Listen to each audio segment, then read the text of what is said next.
Good day mga mahilig sa motorsiklo. Ito na naman tayo, magre-retrieve naman tayo ng thread sa ilalim. Dahil makulit yung may-ari, sila yung change oil. Ayun, lost thread. Bali ito po yung standard. Maluwag na po. Ayan, maluwag na. Parang iba-iba na gumamit, kaya maluwag na. At ito na yung pinang-retrieve nila, pang oversize. Mas magaspang ang thread at mas malaki. Sukat natin. Ayan, maluwag rin. At ito naman po ilalagay natin. Ito pang oversize, spark plug po ilalagay kong tornilyo nito. Kasi ito yung masikip sa ilalim. Ayan. Para mailagay natin yan, kailangan natin na pang thread. Hand top. Ang size po niyan ay 14 by 1.25 fine thread. Ayan, nagbebenta nga rin po pala ako ng ganito. Kung meron pong may gusto, mag-order lang. Pwede pong mag-comment. Ayan. Ang madalas ko pong ginagamit dito ay itong pangalawa. Kasi ito, napakahirap gamitin ito eh. Itong pangalawa madalas kong gamitin dyan. So, titreadan kong ilalim para maisalpak to. Tapos mamaya, ito rin gagamitin kong tornilyo. Gagawin kong tornilyo to. Ito, tatanggalin ko yung ulo, puputulin ko. Tapos may gagawin ako dyan, basta papakita ko na sa inyo mamaya. So, titread ko na. Akin na yung katala maliit. Ito na, nandito na pala.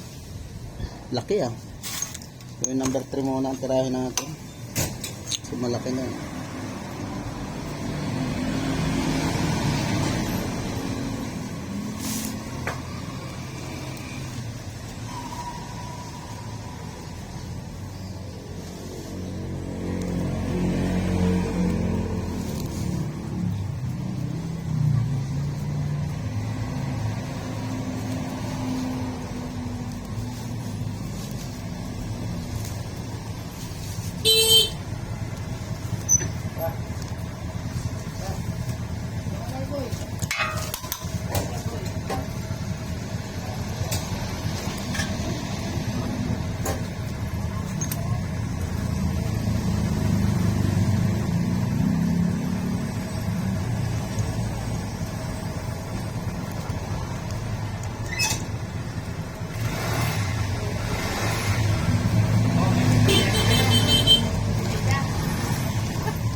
Okay na to? Alin? Okay na, tambutso na lang yan.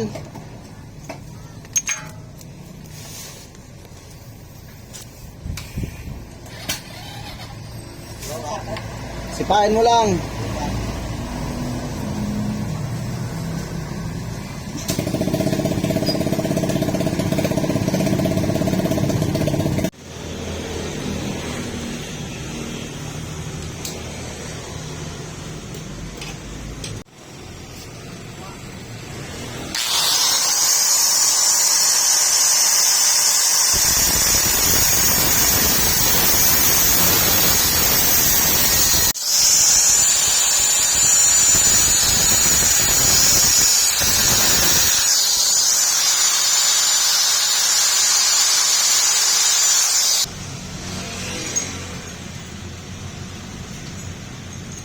Tatanggalin natin yan. Tatanggalin yan. Tapos to, ispatang ko to hanggang sa mapuno. Tapos lalagyan ko ng ulo na panibago. Yan. Kasi may laman yan eh. Pag di kasi natin wineldingan yan at sinarahan, tutulo yan. Ngayon, baka akala nyo bakit na hindi na bumili na lang ng tornilyo. Wala pong ganito. Walang gantong thread sa bilihan ng tornilyo. Ayan, wala po ganito kalaki. Spark plug talaga gagamitin nyo pagka ganon. Pag sobrang laki na. Tagalin mo rin. Ayan, so gagawa na natin paraan para magkaroon ng tornilyo yung ilalim. Okay.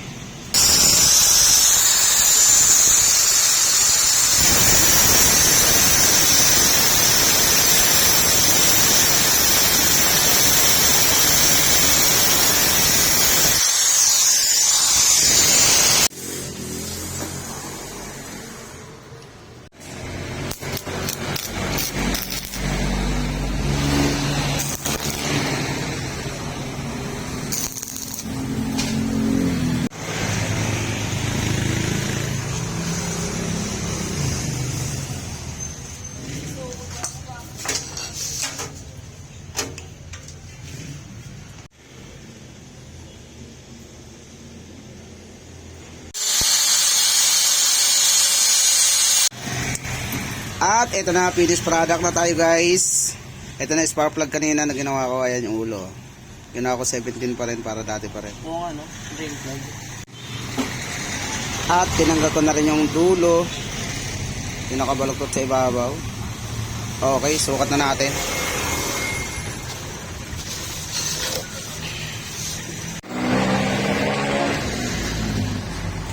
Bago natin isasalpak yan, syempre hanginan muna natin.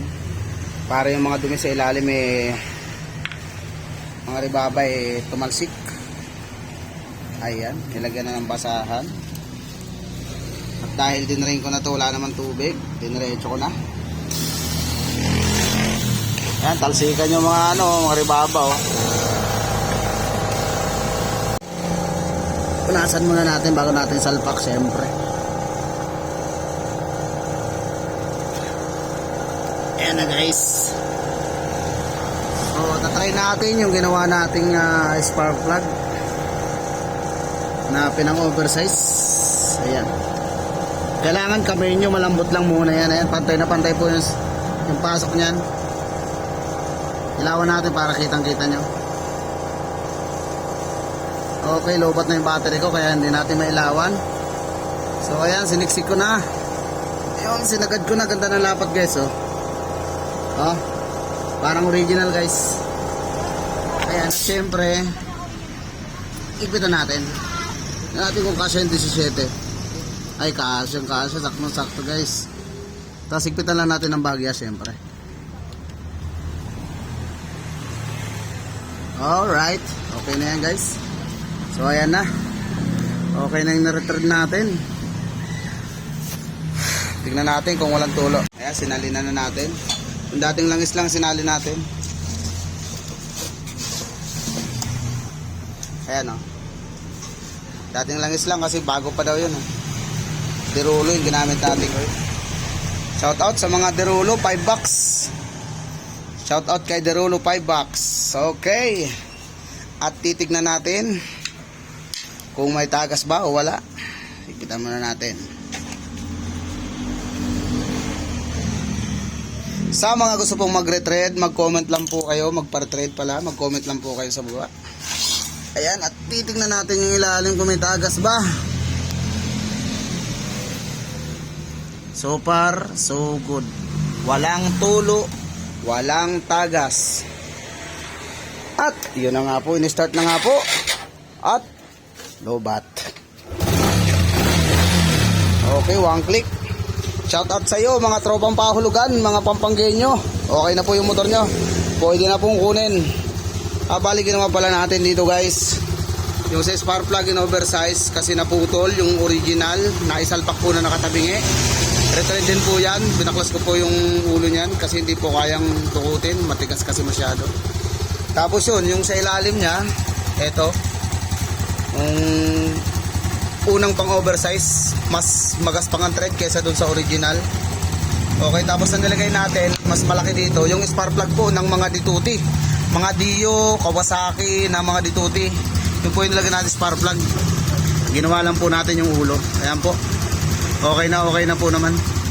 So maraming salamat po sa lahat ng nanonood. Sana po may natutunan kayo.